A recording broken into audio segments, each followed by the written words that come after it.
When organisations come to me the first time, when they're thinking about setting up, my advice is to, first of all, look at what's going on around you, what's going on in the locality. Ask the people that you think are going to be your users or the people that are going to benefit. Surveys, public meetings. Have a look around and see what other organisations are delivering something similar. Where are the gaps? Who's oversubscribed?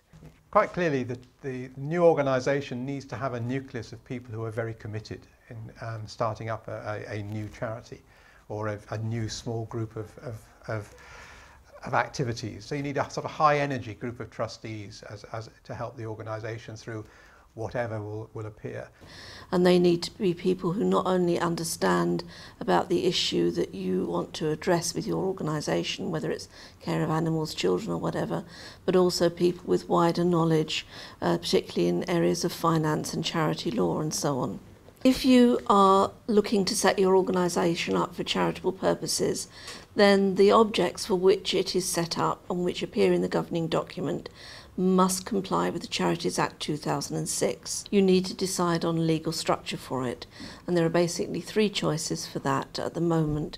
First is to form a trust, which would just be made up of the trustees who are going to run the organisation.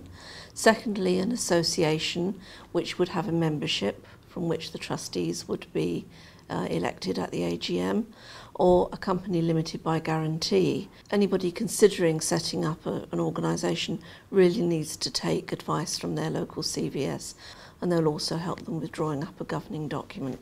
New groups will need to write a governing document appropriate to the legal structure which you have chosen for your organisation. If you're going to be an association, you will need to write a constitution. If you're going to form a trust, then you need to draw up a trust deed. And if you're going to be a company limited by guarantee, then you will draw up a memorandum and articles of association. The groups that are out there always seem to feel that they are fighting it alone, and it can often very much feel that way. But there is always someone there to support you. There is someone within any of our organisations as infrastructure organisations, the voluntary actions, the volunteer centres. They are there to support you specifically as a group. Once your organisation has income of £5,000, then you need to register with the Charity Commission. In addition, your organisation has to be set up for wider public benefit. The Charity Commission has jurisdiction over all organisations with charitable objects, whether they're registered with the Charity Commission or not. It's really important that organisations have basic policies and procedures in place.